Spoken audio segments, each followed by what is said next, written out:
여러분, 이스라엘 백성들의 신앙은 우리가 두 가지로 이야기할 수 있습니다. 하나는 율법을 지키는 것이고 다른 하나는 제사를 드리는 것입니다. 율법을 잘 지키고 또 제사를 잘 드리는 것이 결국 하나님을 잘 믿는 것이고 신앙생활을 잘 하는 것이다 라고 말할 수 있습니다. 그런데 이스라엘 백성들에게 항상 문제가 되었던 것은 이 율법을 잘 지키지 않는 것도 문제였지만 이 제사를 잘 드리지 않는 것도 문제가 되었습니다. 여러분 잘 아시는 것처럼 가인의 살인사건, 그것도 결국 제사의 문제였고요. 또한 남유다가 멸망하게 된 근본적인 원인도 결국 이 제사의 문제였습니다. 하나님께서는 이 제사를 통해서 이스라엘 백성들의 마음을 받으셨기 때문에 무엇보다 이 제사를 귀하게 여기셨고 또 중요하게 여기셨습니다. 이처럼 귀한, 중요한 이 제사를 하나님께서는 이스라엘 백성들에게 몇 가지로 알려주셨죠? 5가지로 알려주셨죠? 이 5가지 여러분 다 잘 아실 거예요. 번제, 소제, 화목제, 속건제, 속죄제, 이렇게 5가지입니다. 이 5가지는 다 의미도 다르고 드리는 방법도 다르고 제물의 종류도 다르고 다 하나님께 그때그때마다 드려야 할 때가 있었습니다. 그런데 이 5가지 제사 가운데 가장 기본이 되는 제사가 있는데요. 뭘까요? 맞습니다. 번제입니다.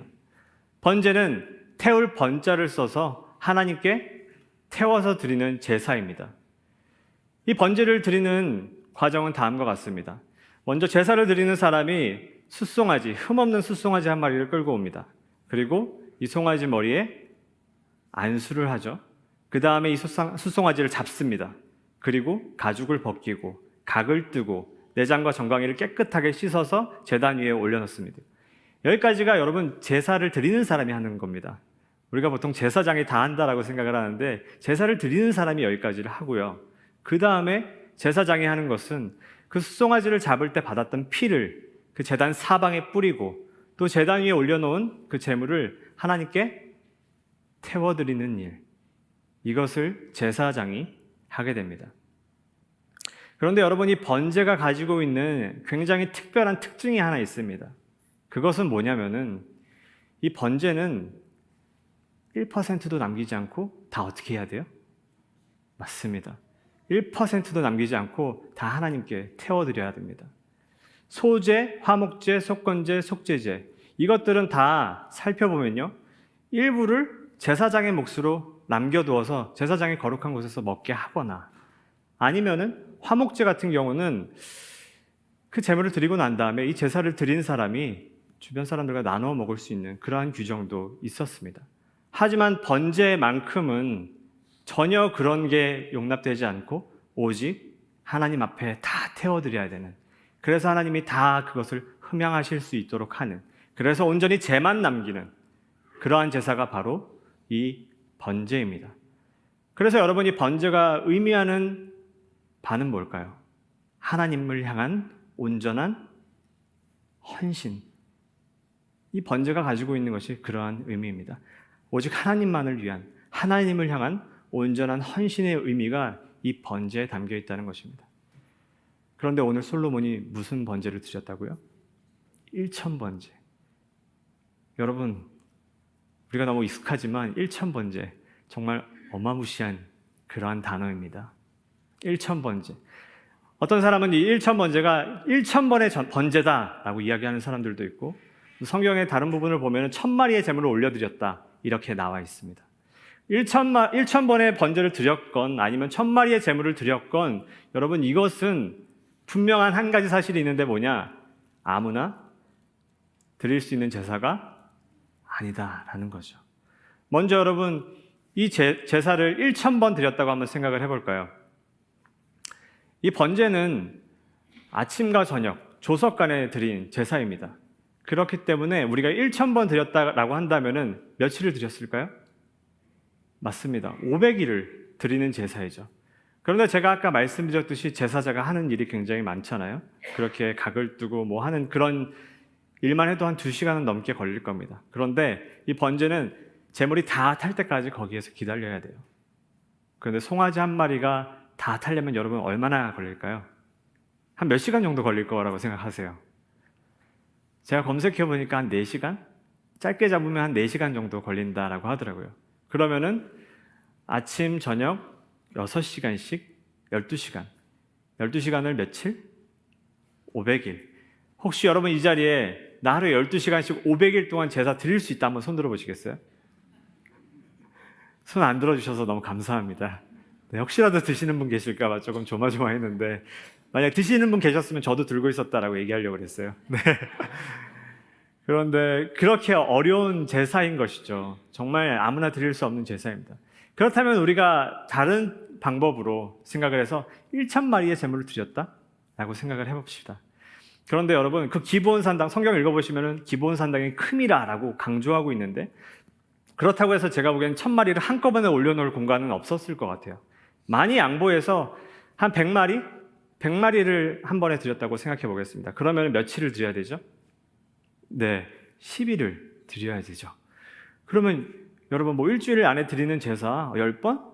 그 정도는 드릴 수 있지 않을까? 생각을 하실 수 있습니다. 근데 여러분 1,000마리를 드리면 뭐가 문제가 될까요?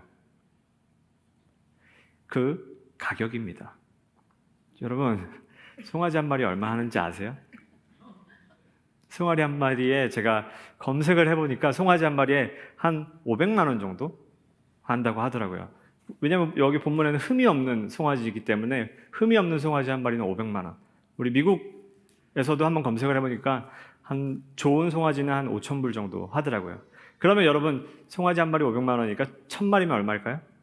네, 계산이 되게 빠르시네요. 50억 원이 듭니다. 아니 목사님, 솔로몬은 왕이니까 당연히 그 50억 정도는 할 수 있겠죠 라고 말씀하실 수도 있어요. 그리고 뭐 우리 다 50억쯤은 가지고 있잖아요. 그러니까 하실 수 있겠죠. 네, 여러분 뭐 다 자신이 있을 수도 있습니다. 하지만 그래요. 오늘날 솔로몬도 그것을 개인의 재산으로 드리는 제사였고 또 오늘날 아무리 재벌 총수라고 해도 50억을 헌금하는 사람 없습니다. 여러분 50억을 드리는 것은 쉽지 않아요. 그렇기 때문에 솔로몬은 굉장히 드리기 힘든 그러한 제사를 드린 것을 우리가 알 수 있습니다. 여러분 그러면 솔로몬은 과연 왜 이 1,000번제를 드린 것일까요? 하나님께 왜 이 드리기도 어렵고 수고롭고 돈도 많이 들고 또 정성도 많이 들고 시간은 뭐 더 많이 들고 이 1,000번제를 솔로몬은 왜 드렸을까요? 도대체 하나님께. 성경을 읽어보니 자신을 왕을 시켜준 것이 너무나도 감사해서 그래서 하나님께 드렸다라고 기록하고 있습니다. 그런데 여러분 한번 생각해 보십시오. 솔로몬은 절대로 왕이 될 수 없는 사람입니다. 솔로몬의 어머니가 누구죠? 예, 밧세바죠. 밧세바는 다윗의 정실 부인이 아닙니다. 우리아의 아내였죠. 그리고 이 솔로몬은 장남이 아니에요. 솔로몬의 형들 굉장히 많습니다. 암논, 아도니아, 압살롬. 여러분도 잘 아시는 그러한 사람들이 그 세 사람만 있는 게 아니라 훨씬 더 많아요. 그리고 그 사람들의 마음에는 다 이 왕을 향한 강한 열망이 있었죠. 왕이 되고자 노력을 했던 사람들이죠.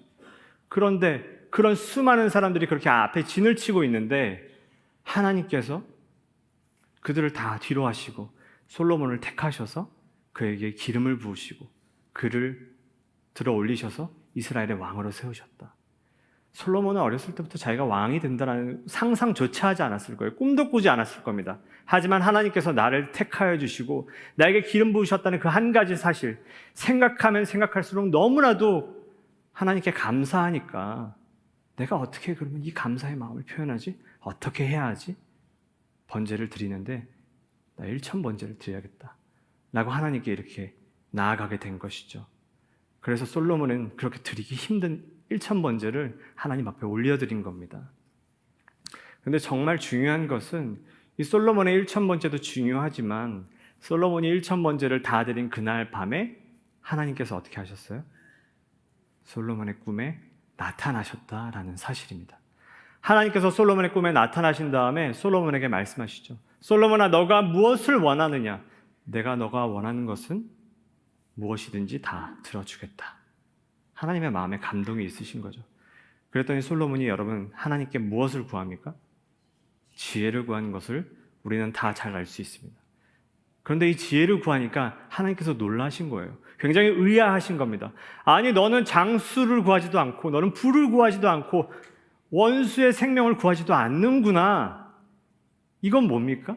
하나님께서 그게 굉장히 인상 깊으셨다는 거예요. 그 지혜를 구했다는 게. 여러분 생각해 보십시오. 만약에 하늘나라에 기도 전광판이 있다라고 생각을 해보세요. 우리 모든 인류가 하나님께 기도하는 기도 제목 세 가지가 저는 이거라고 생각합니다. 오래 사는 것, 장수, 그리고 부자 되는 것, 부, 그리고 원수의 생명, 나를 괴롭게 하는 사람에 대한 그런 하나님께 토로하는 기도들. 그게 1, 2, 3번 아닐까요? 하나님께서 오늘 솔로몬에게 그걸 말씀하시는 거예요. 너는 장수를 구하지도 않고 부를 구하지도 않고 원수의 목을 구하지도 않는구나. 나는 너가 그걸 구할 줄 알았는데 지혜를 구했구나. 이게 무슨 일이냐? 하나님은 의아해 하셨다는 거죠. 여러분, 우리가 이런 배경을 알지 못하고 아마 오늘 여러분에게 나타나셔서 내가 무엇을 들어줄까 했을 때 우리는 이 세 가지를 구할 가능성이 굉장히 큽니다. 근데 솔로몬은 지혜를 구하였다는 거예요. 그렇다면 여러분, 솔로몬은 왜 지혜를 구했을까요? 그것도 역시 하나님을 향한 뜨거운 감사 때문에 지혜를 구하게 된 것이죠. 하나님께서 나를 왕으로 세워주셨는데 그래서 나 정말 좋은 왕이 되고 싶다. 하나님의 기대에 부응하는 왕이 되고 싶다. 라고 생각을 해보니까 그렇다면 내가 무엇을 구해야 될까? 라고 하니 이 백성들이 눈에 보이는 거예요. 하나님께서 사랑하시는 이러한 백성들을 나에게 맡겨주셨는데 저 수많은 백성이 하나님 앞에서 정말 억울함 없이 잘 살아가려면은 내가 저들을 잘 판결해 줘야 될 텐데 그럼 하나님, 나 지혜가 필요합니다. 하나님, 나에게 지혜를 주세요. 라고 하나님께 감사하는 마음으로 그 지혜를 구하게 되는 것이죠. 그런데 이 지혜를 구한 게 하나님의 마음을 어떻게 했다고요? 오늘 10절 말씀에 뭐라고 나옵니까? 그것을 구하매 그것이 하나님의 마음에 든지라 라고 말씀하십니다. 사실 이스라엘의 왕은 하나님이시잖아요. 근데 이스라엘 백성들이 하나님 앞에 나와서 왕을 세워달라고 하죠. 하나님, 그게 너무나도 마음이 아프신 거예요. 그런데 하나님께서 이스라엘 백성들에게 왕을 세워주십니다. 그때 세 가지를 말씀하셨는데 첫 번째, 왕은 내가 세운다. 두 번째, 그 왕은 내 법도와 율례, 내 마음과 내 뜻을 잘 따라야 한다. 세 번째, 만약 이 왕이 너희들을 괴롭게 하거든 나에게 기도하지 말아라. 왜냐? 내가 너희에게 너희의 왕은 나라고 말했는데 너희가 왕을 세워달라고 했으니까 그거에 대한 책임을 져라. 라고 사무엘을 통해 말하지 않았습니까? 근데 하나님이 그러고서 이스라엘 백성들을 외면하셨나요? 그렇지 않습니다. 하나님은 이스라엘 백성들을 너무나도 사랑하셨어요. 그렇기 때문에 내가 세우는 왕이 잘해야 될 텐데 정말 이 왕이 내 마음의 뜻을 알고서 이 백성들을 잘 다스려야 될 텐데 사울 왕을 세우시고 다윗을 세우시고 이제 솔로몬이 나타났는데 솔로몬은 마치 하나님의 마음을 알기라도 하듯 하나님, 백성을 잘 다스릴 지혜를 주세요 라고 이야기를 하니까 이게 하나님 마음에 당연한 그 감동으로 다가오죠. 그래서 하나님께서 뭐라고 말씀하세요? 너 진짜 전에도 없고 앞으로 후에도 없을 지혜를 내가 너에게 주겠다. 그것은 뭡니까, 여러분? 지금 여러분들이 아무리 좋은 최고의 지혜를 달라고 구하더라도 여러분, 솔로몬보다 더 큰 지혜를 구하실 수 없어요. 그건 이미 솔로몬 겁니다. 끝난 겁니다. 더군다나 지혜뿐만 아니라 하나님께서 더해 주시죠. 솔로몬아, 내가 너가 구한 지혜뿐만 아니라 부귀와 영화까지도 허락해 주겠다. 이게 하나님의 마음에 큰 감동으로 나온 거죠. 여러분, 이 솔로몬의 1,000번제를 우리가 보면요, 이 안에 너무나 큰 영적인 원리가 숨어 있음을 우리가 알 수 있습니다. 두 가지예요.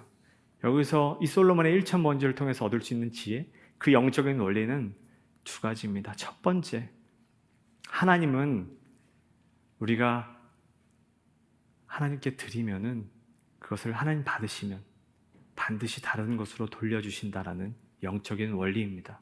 여러분 믿으십니까? 오늘 하나님께서 솔로몬에게 1,000번제를 받으셨습니다. 그리고 하나님께서는 그가 구한 지혜를 허락해 주십니다. 하나님께서 아브라함에게 독자 그 이삭도 아끼지 않는 그 마음을 받으시고 하나님께서 아브라함에게 무엇을 주십니까? 그 마음을 받으시고 그것을 양으로 대신 받으시고 하늘의 별과 같이 많은 빛나는 자손과 또 그들이 살 땅을 아브라함에게 허락해 주시지 않습니까?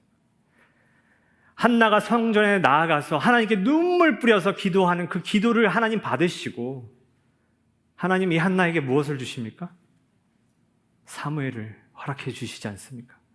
우리 하나님은 무엇인가를 받으시면 여러분 반드시 되돌려 주시는 분이심을 여러분 명심하시길 바랍니다. 오늘 이 자리에 여러분들 가운데 하나님 앞에 시간으로서 또 기도로서 최선의 예배로서 또 물질로서 여러분 하나님께 올려드리신 분 계십니까? 여러분 하나님 의심하지 마시기 바랍니다. 여러분에게 반드시 돌려주시고 더 풍족하게 채워주실 줄 주님의 이름으로 축원합니다. 우리가 이 첫 번째 원리뿐만 아니라 이 두 번째 원리를 아는 것이 정말 중요합니다. 이 두 번째 원리는 뭐냐면 우리가 하나님 앞에 구할 때, 우리가 하나님 앞에 전심으로 구할 때 우리가 반드시 감사함으로 구해야 한다는 사실입니다. 여러분 왜 하나님 앞에 우리가 감사함으로 구해야 할까요? 우리가 기도를 하든 무엇을 구하든 하나님 앞에 감사함으로 구해야 하는 이유는 우리가 감사함으로 구해야만 하나님의 마음을 알 수 있고 하나님께서 마음을 알려주시고 그래야지 우리가 하나님의 뜻 가운데 우리가 마땅히 구할 바를 구할 수 있게 되기 때문입니다. 오늘 솔로몬이 하나님께 지혜를 구했는데요. 솔로몬이 하나님의 마음을 알고 이 지혜를 구했는지는 성경에 나와 있지 않습니다. 하지만 결국 솔로몬이 구한 것이 하나님의 뜻에 부합했다는 것은 우리가 분명히 알게 되죠. 그래서 솔로몬은 그것을 응답받은 것입니다. 만약에 여러분이 기도하거나 구할 때 여러분이 감사함으로 구하지 않게 되면요. 여러분이 구하는 것은 분명 여러분의 욕심으로 구하게 될 가능성이 너무나도 큽니다. 그런데 욕심으로 구하게 되는 것은 굉장히 위험한 일입니다. 왜냐하면 욕심으로 구하게 되면요. 여러분이 그 구하게 되는 것이 여러분에게 이로운 것인지 아니면 여러분에게 해로운 것인지 나에게 유익이 되는 것인지 아니면 나에게 유익이 되지 않는 것인지 여러분 알지 못하고 그 결과를 절대 알지 못하기 때문이죠. 그런데 이 마음의 욕심 때문에 아니면 좋아 보여서 아니면 여러 가지 이유 때문에 그렇게 구하게 되는데 아마 그것은 하나님께서 응답해 주시지 않을 가능성이 너무나도 커요. 성경은 이것에 대해서 뭐라고 말하고 있을까요? 야고보서 4장 3절의 말씀을 보면 이렇게 나와 있습니다. 우리 한 목소리로 한번 읽어볼까요? 시작. 받지 못함은 정욕으로 쓰려고 잘못 구하며. 여러분이 욕심으로 구하는 것은 구하여도 받지 못한다라고 하나님께서 야고보서의 말씀을 통해서 우리에게 말씀해 주시는 건 아닙니까? 그렇다면 여러분 반대로 만약에 여러분들이 감사함으로 구하면 어떻게 될까요? 감사함으로 구하면 어떤 결과가 나타날까요? 빌립보서 4장 6절과 7절의 말씀 우리 한번 읽어보겠습니다. 시작. 아무것도 염려하지 말고 다만 모든 일에 기도와 간구로 너희 구할 것을 감사함으로 하나님께 아뢰라. 그리하면 모든 지각에 뛰어나신 하나님의 평강이 그리스도와 예수 안에서 너희의 마음과 생각을 지키시리라. 아멘. 오늘 이 말씀을 통해서 하나님께서는 만약에 여러분들이 감사함으로 구하면 여러분의 기도에 응답해 주시겠다라고 말씀하십니다. 아니 목사님 여기 응답해 주신다는 부분이 어디 있나요? 라고 말씀하실 수 있는데요. 여러분들이 감사함으로 구하면요. 여러분들이 염려하는 마음을 그 마음과 생각을 지켜주시겠다라는 본문의 말씀이기도 하지만 우리가 욕심으로 구하려는 마음도 하나님께서 그 마음과 생각을 지켜주셔서 하나님의 뜻 가운데 구하게 되고 또 하나님의 뜻 가운데 구하게 되면은 하나님께서 그 뜻을 그 기도에 응답해 주시겠다라는 그러한 약속의 말씀이기도 합니다. 여러분 그렇다면요. 우리가 이 두 가지 영적인 원리를 가지고 우리의 예배를 한번 바라보기를 원합니다. 이 구약의 제사는 신약의 오늘날의 예배로 넘어오면서 참 많은 것이 바뀌었어요. 그 내용도 바뀌고 형식도 많이 바뀌게 되었죠. 특별히 예수 그리스도의 죽음과 부활 이후에 우리는 정말 온전한 은혜를 누리게 되었습니다. 여러분 믿으십니까? 그런데 또 중요한 것은요, 이 구약의 제사는 아까 우리가 여러 가지 그런 절차들을 보았지만 여러 가지 의무가 참 많은 것이 사실이에요.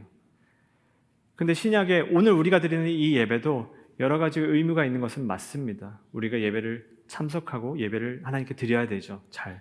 하지만 이 예배를 통해 누릴 수 있는 권리가 훨씬 더 많아졌다는 것을 우리는 예배를 드리면서 알게 됩니다.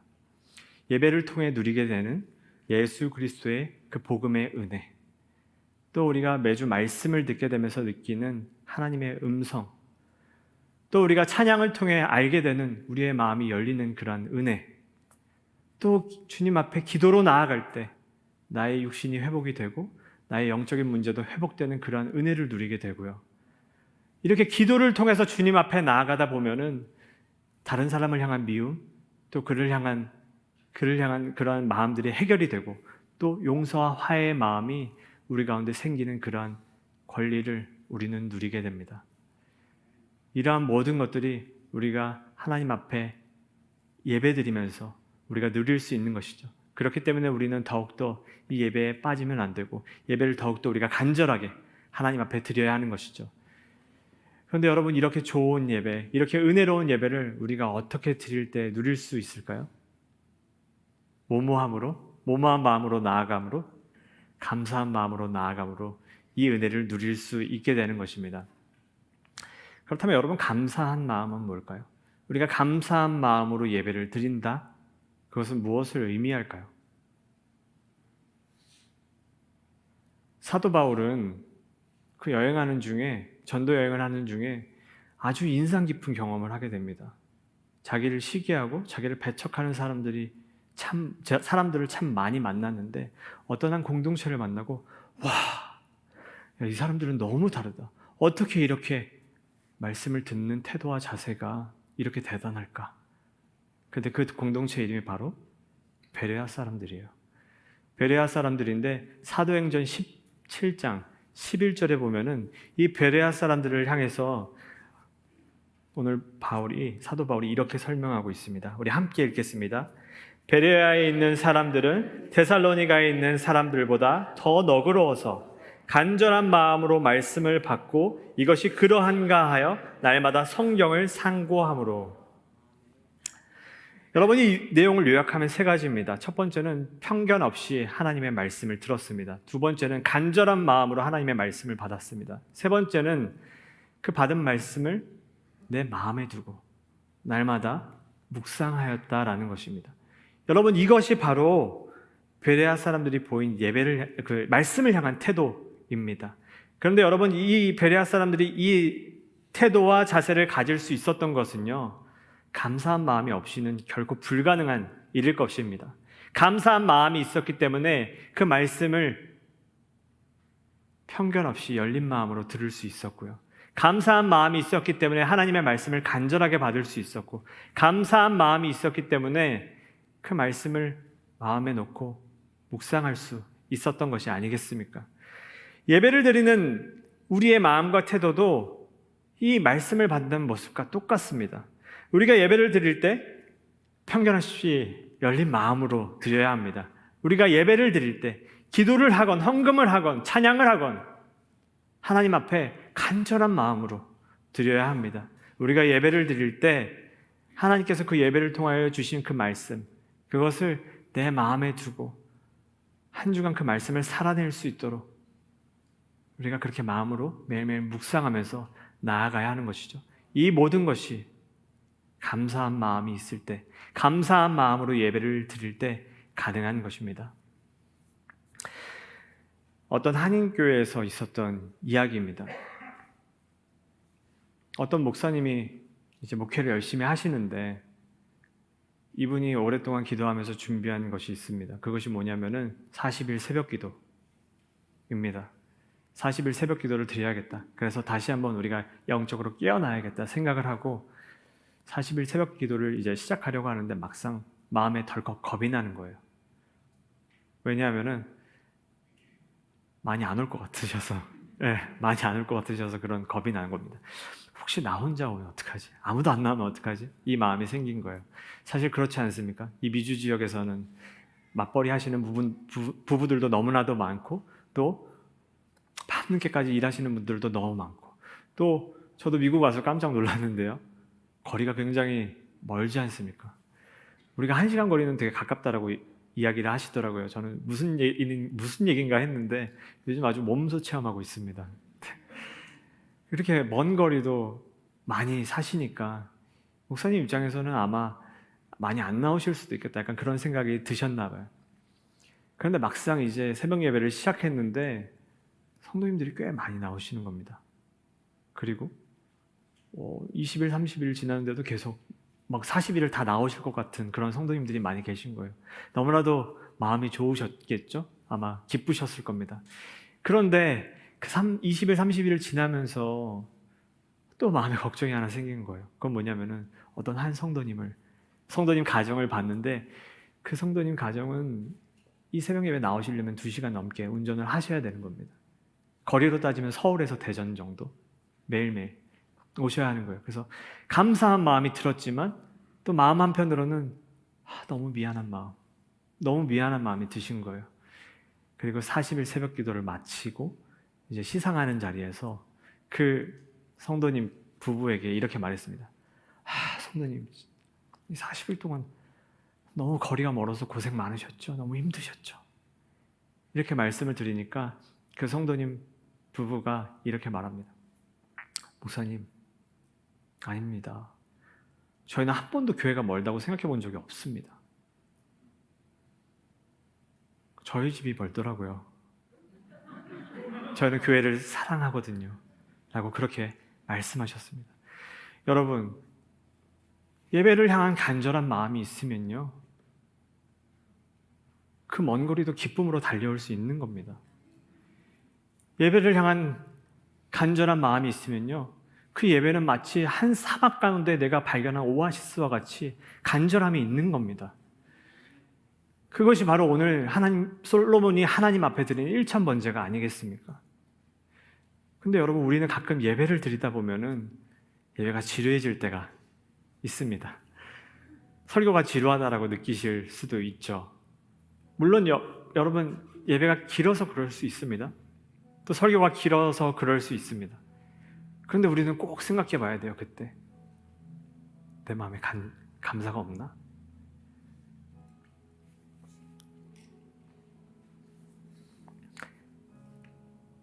우리 마음에 감사한 마음이 없이 예배를 드리기 때문에 예배를 드릴 때 몸은 예배하는 곳에 있지만 우리의 마음은 다른 곳에 가 있게 되는 것이죠.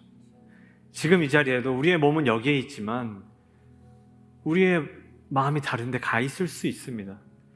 그것은 감사한 마음이 없어서일 겁니다. 감사한 마음이 있다면 1,000번의 번제도 지루하지 않은 겁니다. 감사한 마음이 있다면 1,000마리의 제물도 하나님 앞에 아깝지 않은 거죠. 그것이 바로 감사함으로 드리는 예배인 것입니다. 저는 오늘 이 솔로몬의 1,000번제를 읽으면서 굉장히 우리 시드교회에 대해서 한 가지 희망을 품게 되었습니다. 뭐냐면요, 올 한 해 우리 시드의 성도님들이 이 예배를 드릴 때 이 감사한 마음으로 매주의 예배를 드리면은 어떤 변화가 일어날까? 만약 그렇게 된다면 하나님께서 우리 성도님들에게 무엇을 주실까? 그런 마음을 생각하면은 가슴이 막 뛰는 것 같아요. 그래서 올 2023년은 감사한 마음으로 예배에 참여하고 또 감사한 마음으로 하나님께 예배를 드려서 하나님께로 무언가 받는 것이 있는 우리 성도님들 한 사람 한 사람 다 되시기를 주님의 이름으로 축복합니다. 그리고 올 2023년이 우리 끝나는 12월이 될 쯤에 우리 성도님들 마음에 한 가지 간증은 다 있으셨으면 좋겠어요. 내가 올 한 해 감사함으로 하나님께 예배에 나왔더니 내가 감사할 수 없는 상황 가운데서도 하나님 나에게 감사를 회복해 주세요. 그래서 내가 주님께 나아갈 때 이 감사로 꼭 제사를 드리게 해주세요라고 기도하는 그런 마음으로 나아갔더니 올 한 해 나에게 이런 간증거리가 생겼더라 라고, 여러분 올 말에는 우리가 시간이 다 가도록 그런 간증을 서로 나눠보면 얼마나 좋을까 싶습니다.